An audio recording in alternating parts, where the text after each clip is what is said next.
बिस्मिल्लाहिर्रहमानिर्रहीम। प्यारे दोस्तों, अस्सलाम वालेकुम। नॉवल कालिज कलियां और भंवरे की अगली किस्त शुरू करते हैं। कायरीन, जैसा कि आप जानते हैं, ये नॉवल लाहौर के उस दौर का है जब पाकिस्तान में मोबाइल फ़ोन सर्विस मौजूद नहीं थी। कायरीन की सहूलत के लिए अब इस तहरीर को यूट्यूब की शक्ल में पेश किया जाता है। उम्मीद है कमज़ोरियों के बावजूद पसंद आएगा। असलम फिर से बोला, ये ठीक है कि उसने इलेक्शन में पैसा लगाया, मगर खून पसीना तो हमारा लगा। यार, असद के छोटे भाई की टांग तोड़ दी गई। हमने इजाज को बदला लेने के लिए कहा, मगर वो बेहिस बेगैरत बना रहा। उसका बदला तो खैर ले लिया गया, मगर ये यूनियन का सदर होने का तमाम फायदा सिर्फ अपनी जात के लिए लेगा। उसको हमारी क्या परवाह, पैसे उसके पास हैं, मजीद की उसको ज़रूरत नहीं। अंग्रेज़ों की वफादारी, उसके बड़ों ने बहुत जायदादें बनाई। तब कॉलेज में उसको अयाशी चाहिए, सो वो कर रहा है। पहले कोमल को फंसाया, अब नबीला के साथ पींगे बढ़ा रहा है, कल कोई और ढूंढ लेगा। सुहेल ने उनको मजीद उकसाया, यार वैसे असद बड़ा जीदार लड़का था, यारों का यार। अगर तुम लोग इसको हमाद को सदर बनाते तो मज़ा आ जाता। इजाज तो इस ओहदे के लायक ही नहीं है। पता नहीं तुम लोगों ने उसमें क्या देखा कि उसको सदर बना दिया। हमाद जैसे जज्बाती हो गया और बोला, असद जीदार था क्या, बल्कि है। हमारा यार मुसीबत में है, हम बगैरत नहीं कि यार को मुसीबत में अकेला छोड़ दें। हम उसके साथ हमेशा थे और होंगे। और दूसरी बात कि हम अगर लोगों को सर पर बिठाना जानते हैं तो सर से उठाकर ज़मीन पर पटखना भी जानते हैं। हमारा यार उस इजाज की ही वजह से मुसीबत में है। उसके सर पर अमीरी का भूत सवार है, हमारे सामने बड़ा ज़मींदार बनता है। हम पैसे से मरूब होने वाले नहीं हैं। ये बातें और इसी तरह की कई बातें उन्होंने खुलकर कहीं। सुहेल ने इजाज और हंजला से कसम ली कि वो इन बातों को टेप करने और सुहेल की मुखबरी की बात किसी से नहीं करेंगे, क्योंकि वो किसी दुश्मनी को मोल लेने की पोजीशन में नहीं है। सुहेल वापस चला गया।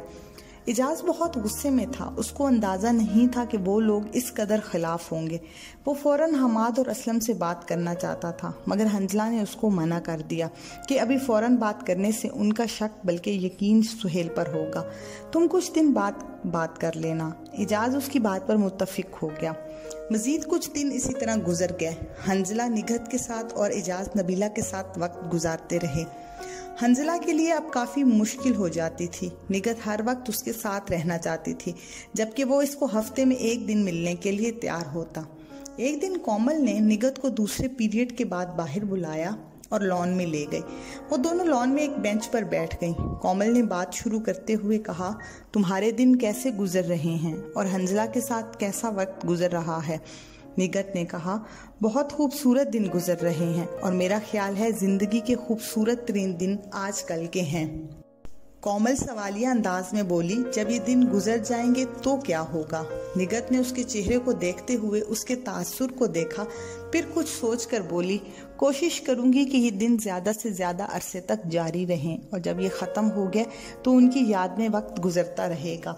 कोमल ने शिकायती लहजे में कहा, तुमने मुझसे नहीं पूछा कि मैं आजकल क्या कर रही हूँ। निगहत माजरत ख्वाना अंदाज में बोली, सो सॉरी, मैं कुछ हंजला की ज़ात में इस तरह गुम हो गई थी कि मुझे तुम्हारे साथ बात करने का मौका बहुत कम मिला। मैं बहुत माजरत ख्वाह हूँ। वैसे बताओ कैसा वक्त गुजर रहा है इजाज के साथ? मेरा ख्याल है खूब मज़े होंगे। कोमल नाराज लहजे में बोली, तंज ना करो, तुम्हें सब पता है कि कैसे मज़े हो रहे हैं। निगहत जल्दी से बोली, खुदा की कसम मैं कोई तंज नहीं कर रही, मैं तो यूं ही अंदाज़ा लगा रही हूँ। क्या कोई मसला है? क्या इजाज के साथ कोई अनबन हो गई है या कोई और वजह है? कोमल ने उसकी आंखों में देखते हुए बोला, हंजला ने तुम्हें कुछ नहीं बताया? निगहत बोली, तुम खामखा नाराज ना हो, मुझे वाकया ही कुछ नहीं पता। उसने मुझे कुछ नहीं बताया। तुम बताओ क्या मामला है? वो तुम्हें क्यों बताने लगा? तुम्हें हकीकत बताने से उन दोनों की असलियत सामने ना आ जाती? कोमल जले हुए लहजे में बोली। निगहत ने सवालिया नज़रों से उसे देखा और कहा, वाकई मुझे हंजला ने इस किस्म की कोई बात नहीं बताई। तुम बताओ क्या बात हुई? असलियत का क्या मसला है? इजाज गलत लगता तो नहीं? कोमल ने कहा, कोई भी ऐसा नहीं लगता। हंजला कोई ऐसा लगता है, लेकिन ये भी उसी तरह बेवफाई करेगा। निगहत नागवारी से बोली, कोमल तुम मेरी बहुत अच्छी दोस्त हो। अगर इजाज ने तुम्हारे साथ बेवफाई की है तुम बेशक उसे बुरा भला कहो, लेकिन मेरे सामने हंजला के मुतालिक बात ना करो। मैं उनके लिए सिर्फ अच्छे कलमात सुनना चाहती हूँ, उनके लिए बुरे कलमात मेरे कान नहीं सुन सकते। कोमल बोली, निगत तुम मेरी दोस्त हो, तुम अपनी जगह पर सच कहती हो। अगर मैं तुम्हें कुछ कहूँ तो राज रखोगी? तुम वादा करो कि किसी से जिक्र नहीं करोगी। ये कहते हुए कोमल की आंखों में आंसू आ गए। उसने हाथ आगे बढ़ाया और निगत ने उसके हाथ पर रखकर वादा किया कि वो इस राज को राज रखेगी।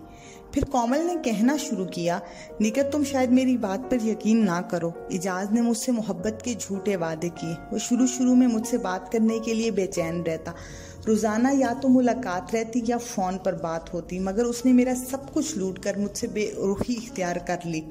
अब ये आलम है कि वो मुझसे दूर भागता है और नबीला के साथ रहता है। वो अपने तमाम वादों से मुनहरिफ हो गया है। मैं तुम्हें दोस्ताना मशवरा देती हूँ कि हंजला भी उसी का दोस्त है। दोस्त अक्सर एक जैसी खसलत के होते हैं। हंजला भी तुम्हारे साथ इजाज वाला सलूक करेगा। इससे पहले कि उसकी बेवफाई का तुम्हें झटका लगे, तुम होश में आ जाओ, वरना तुम्हें ठेस पहुंचेगी। उस पर एतबार ना करो। मेरी बात मानोगी तो मेरी तरह धोखा नहीं खाओगी। इन लड़कों को मोहब्बत नहीं होती, ये सिर्फ जिस्म के भूखे होते हैं। अच्छी अच्छी बातें और वादे सिर्फ इसी हवस के लिए करते हैं। तोहफे देना, कस्में खाना सिर्फ एक ही मकसद के लिए होता है। जब वो मकसद पूरा हो जाता है, अयाशियां कर लेते हैं, तो फिर आहिस्ता आहिस्ता किनारा कशी इख्तियार कर लेते हैं। तो मेरी बात समझ रही हो ना? उसने बात खत्म की तो उसकी आवाज रूहान सी हो गई। निगत उसकी बातों से जरा भी मुतासिर ना हुई। उसने बड़े सर्द लहजे में बोलना शुरू किया, कोमल तुम अपनी जगह दुरुस्त कहती हो, बल्कि 100% दुरुस्त कहती हो। इस दुनिया में हर इंसान सच्चा है। वो जो कोई भी काम करता है, उसकी सच्चाई और मंतक उसके पास पहले से मौजूद होती है। देखो, तुम्हारा मशवरा अपनी जगह दुरुस्त सही। क्या तुम इजाज के साथ दोस्ती और मोहब्बत निभा रही थी? इसी तरह तुम्हें कोई भी इस तरह की बातें कहता तो तुम्हें कभी समझ ना आती, कभी भी नहीं। इसी तरह मुझे भी इन बातों का कोई असर नहीं होगा और होना भी नहीं चाहिए। तुम तो इजाज की बातों को इजाज से बातें करके हवाओं में उड़ रही थी और मैं हंजला जैसे इंसान को पाकर खो दूं। तुम खुद इंसाफ करो। क्या कॉलेज में उस जितना कोई खूबसूरत है? ये तो मेरी खुशकिस्मती है कि जिस पर कॉलेज की लड़कियां जान छिड़कती हैं वो मुझ पर जान देता है। और जो तुम्हारे साथ हुआ वो तुम्हारा नसीब, और मेरे साथ जो भी होगा वो मेरा नसीब। तुम्हें मेरे बारे में इतना फिक्रमंद होने की जरूरत नहीं है। मैं अपना बुरा भला खुद समझती हूँ। कोमल निगत की बातें सुनकर हैरान हो गई। उसको इस किस्म के जवाब की तवक्का नहीं थी।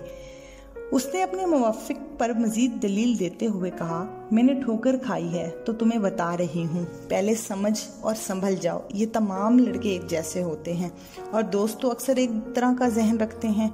अब शायद तुम्हें मेरी बात समझ ना आए, मगर एक दिन तुम मेरी बात की तायद करोगी। उस वक्त पानी सर से गुजर जाएगा। मैं तुम्हारी आंखें खोल रही हूँ, तुम अजीब हो कि समझ नहीं रही। निगत हल्का सा कहका लगाते हुए बोली, मैं तो कहती हूँ पानी बेशक सर से गुजर जाए, क्या होगा? कुछ भी नहीं होगा। तुम्हें क्या हो गया? क्या तुम्हारे चेहरे पर लिखा जा चुका है कि तुमने एक नाकाम मोहब्बत की? क्या तुम्हारे साथ कोई शादी नहीं करेगा? क्या तुम पर पाबंदी लग गई कि तुम मजीद मोहब्बत नहीं कर सकती? सब कुछ ठीक है और ठीक हो जाएगा। और हमेशा से क्या होता आया है, जहाँ भी मखलूत निज़ाम तालीम है वहाँ पर लड़के और लड़कियाँ इसी तरह के अफेयर्स चलाते आए हैं। इनमें से 2-4% की तो शादियाँ हो जाती हैं, बाकी एक दूसरे को छोड़कर नई मोहब्बतें कायम कर लेते हैं। जो लोग फिर भी बच जाते हैं वो कोई नया बंदा ढूंढकर उससे नई कस्में और नए वादे लेते हैं, और अगर कामयाब हो जाए तो शादी हो जाती है। निगत बात को जारी रखते हुए बोली, हमारे तमाम कॉलेजों और यूनिवर्सिटियों में इसी तरह से हमेशा होता आया है और होता रहेगा। तुम मुझे ज्यादा ना समझाओ, मैं सच कहूंगी तो कड़वा लगेगा। तुम्हें अब तकलीफ हो रही है कि इजाज ने तुम्हें छोड़कर नबीला से ताल्लुकात बना लिए। अगर वो अभी तक सिर्फ तुम्हारी जात तक महदूद रहता तो तुम उसके गुण गाती, इसी के लिए तन मन धन कुर्बान करती, और ऐसा तुम एक अरसे से करती भी आ रही हो। तो मेरी प्यारी, तुम्हें एहसास हो रहा है कि सिर्फ रकाबत और नाकामी का। सहेली, तुम खुद सोचो, जो तुम इस पर बार बार इल्ज़ाम लगा रही हो कि उसने मोहब्बत की आड़ में तुम्हें लूटा, तो जब तुम रोज़ाना उसके साथ कई कई घंटे तक मुलाकात करती और खुद लुटती रही, तो क्या तुमने किसी को बताया कि तुम्हारे साथ जबर हो रहा है? ऐसी कोई बात ना हुई, बल्कि तुमने उसके साथ बराबर की शरीक थी। अगर वो कसूरवार है तो तुम भी बराबर की हिस्सेदार हो। ये तल्ख बातें करके निगत जब चुप हुई तो कोमल जैसे हार मानने के अंदाज में बोली, मैं कभी भी उसको इस किस्म की इजाज़त ना देती। उसने मुझे मोहब्बत के वादे और एतबार दिया था, इसीलिए मैं धोखा में आ गई। उसने बहुत बड़ा फ्रॉड किया और मैं उसको कभी माफ़ नहीं करूँगी। निगत ने उसे सच्चाई दिखलाते हुए कहा, तुम्हारे माफ़ करने या ना करने से क्या होगा? वो तुम्हारी अदालत में मुल्जिम बनकर पेश तो नहीं हो रहा। और दूसरी बात कि तुमने उसको हद से बढ़ने की इजाज़त दी। क्यों? कौन सा कानून या मजहब तुम्हें इसकी इजाज़त देता है? मेरी दोस्त, हकीकत पसंद बनो। आज कल हम लड़कियां इतनी पाक बीबियां नहीं हैं कि हमारी इज्जतें पामाल हों तो हम गम करती रहें। अगर इतनी ही पाकबाज हैं तो उन लड़कों के सामने रोजाना बन ठन कर क्यों आती? अगर एक दिन हम पर हवस की नजर ना पड़े तो हम परेशान हो जाती हैं। अपनी मर्जी से जो कुछ करती रहें सब ठीक है, और अगर हमें हमारी लज्जतें खत्म होती दिखाई दें तो हम मजलूम हो जाती हैं। जब कोई दलील ना बने तो रोना शुरू कर देती हैं। कोमल ने फिर बात बनाई। जी तो दोस्तों, आज की किस्त यहीं तक थी। नावल का बकिया हिस्सा आप अगली किस्त में पढ़ और सुन सकते हैं। इजाजत दीजिए। अल्लाह हाफिज।